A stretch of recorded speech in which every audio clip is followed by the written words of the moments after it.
आप देख रहे हैं न्यूज चस्का। नमस्कार, आप देख रहे हैं न्यूज चस्का। मैं हूं आपके साथ निहारिका सिंह नागर। आइए नजर डालते हैं आज की बड़ी तमाम खबरों पर।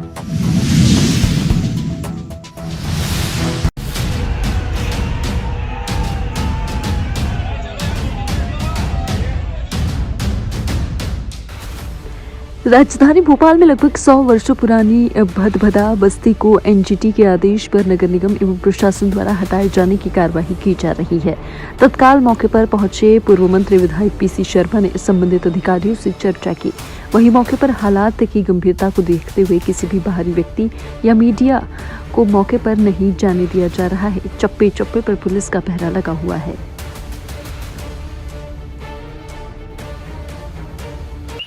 भदभदा जुग्गी बस्ती जो यहाँ पे 100 साल पुरानी बस्ती गांव था, और जो तालाब के किनारे की बात हो रही तो ये आर्टिफिशियल तालाब है, कोई ओरिजिनल तालाब पुल के उस साइड है। दूसरा, जिस खसरे में लोग बसे हैं ये एक पुराना गांव था, और भोपाल में जितने भी ताल तलैयों के शहर है, जितने गांव हैं यहाँ, चाहे वो सूरज नगर हो, चाहे भील खेड़ा हो, या जितने भी गांव आसपास हैं, ये सब तालाब के किनारे बसे हुए हैं। कैबिनेट मंत्री विश्वास कैलाश सारंग ने किया भोपाल के निर्माणाधीन ऐशबाग आरओबी का निरीक्षण के दौरान पीडब्ल्यूडी के चीफ इंजीनियर की मौजूदगी को लेकर मंत्री सारंग ने लगाई फटकार। मंत्री सारंग ने चीफ इंजीनियर संजय खांडे को लगाई फटकार। जून माह के अंत तक बनकर तैयार हो जाएगा ऐशबाग आरओबी। मंत्री सारंग निरीक्षण के दौरान रेलवे और पीडब्ल्यूडी के अधिकारी भी रहे मौजूद। आरओबी के बन जाने से भोपाल वासियों को मिलेगी बड़ी सौगात। मंत्री सारंग: देखिए, नरेला विधानसभा फ्लाईओवर विधानसभा है। सबसे ज्यादा फ्लाईओवर और आरओबी हमने नरेला विधानसभा में बनवाए हैं, और उसके कारण यहाँ की यातायात की व्यवस्था बहुत सुगम हुई है। ऐशबाग स्टेडियम के पास के रेलवे ट्रैक पर रेलवे फाटक बंद होने के बाद यहाँ के रहवासियों को बहुत दिक्कत थी। केवल नरेला ही विधानसभा नहीं, मध्य विधानसभा भी और इसके आसपास के समस्त पुराना भोपाल, नए भोपाल को जोड़ने वाले इस क्षेत्र में यातायात की बहुत समस्या थी। इसीलिए हमने ये आरओबी सैंक्शन कराया था। इसका काम तेज गति से चल रहा है, और जून में हम इसका लोकार्पण करेंगे। आज मैंने सभी वरिष्ठ अधिकारियों के साथ दौरा किया है। इसका पूरा कैलेंडर हमने बनाया है।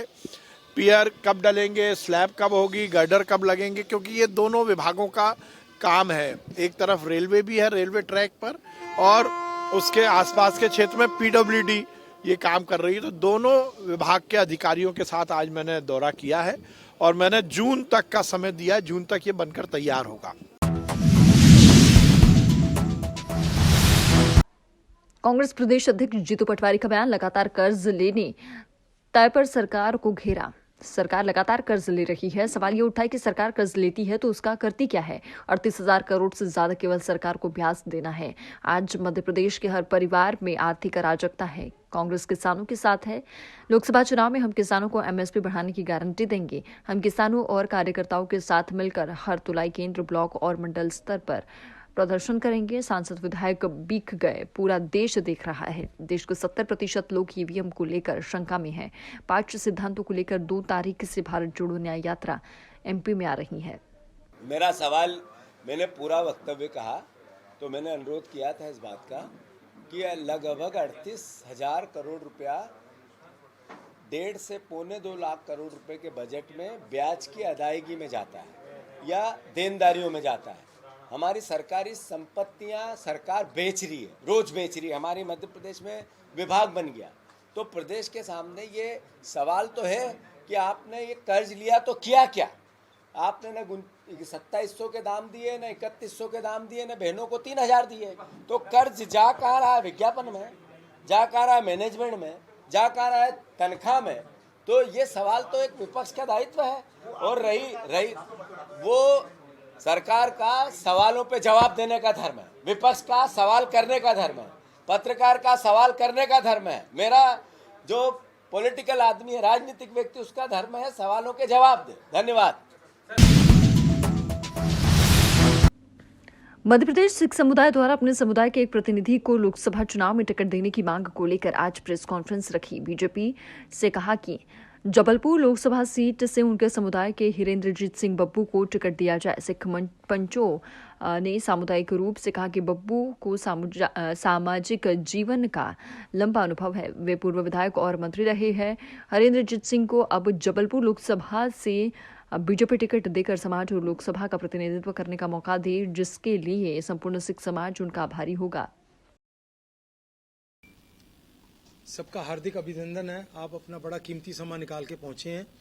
जिस मुद्दे पे हम यहाँ एकत्र हुए हैं आज सिख समाज, यहाँ पे आज जो मेन विषय है वो ये है, आगामी लोकसभा चुनाव में सिख समाज की प्रतिनिधिता सरकार, सेंट्रल गवर्नमेंट, माननीय मोदी जी, माननीय अमित शाह जी से निवेदन करने के लिए आए हैं एवं हमारे चीफ मिनिस्टर यादव साहब जी से निवेदन करने आए हैं, संगठन से निवेदन करने आए हैं, आरएसएस से निवेदन करने आए हैं कि जबलपुर के हमारे एक जुझारू विधायक हरिंदरजीत सिंह जी बब्बू जो पांच बार इलेक्शन लड़ चुके हैं, जिनको तजर्बा है, वो अब हमें एक आपसे मौका चाहिए कि आप सिख समाज को वंचित ना करें, लोकसभा की टिकट जो है वो एक दी जाए।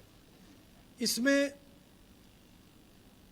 चिंता का विषय ये है, जैसे party cross section of the societies में से सब समाज को प्रतिनिधित्व देती हैं, उस cross section of the society में सिख समाज भी आता है और सिख समाज को वंचित ना रखा जाए, ये निवेदन करने के लिए प्रेस वार्ता बुलाई गई है। मैं हमारे आनंद साहब जो हैं, भोपाल सिख समाज के जो प्रेसिडेंट हैं यहाँ पे, उनसे अनुरोध करूंगा वो आपके साथ रूबरू होंगे। गुरचरण सिंह जी आए हैं, अरोड़ा जी, गुगली जी आए हैं जबलपुर से, मैं जबलपुर से हूँ, बरजिंदर सिंह जी ये संबोधन दे देंगे आपको, और मनजीत सिंह जी भी बैठे हैं मध्य प्रदेश केंद्रीय सिंह सभा के। सो मैं आनंद साहब से अनुरोध करूंगा आप जी अपनी। श्रीमान दिग्विजय सिंह जी की भाषा कांग्रेस की हताशा, निराशा और कुंठा को उजागर करती है।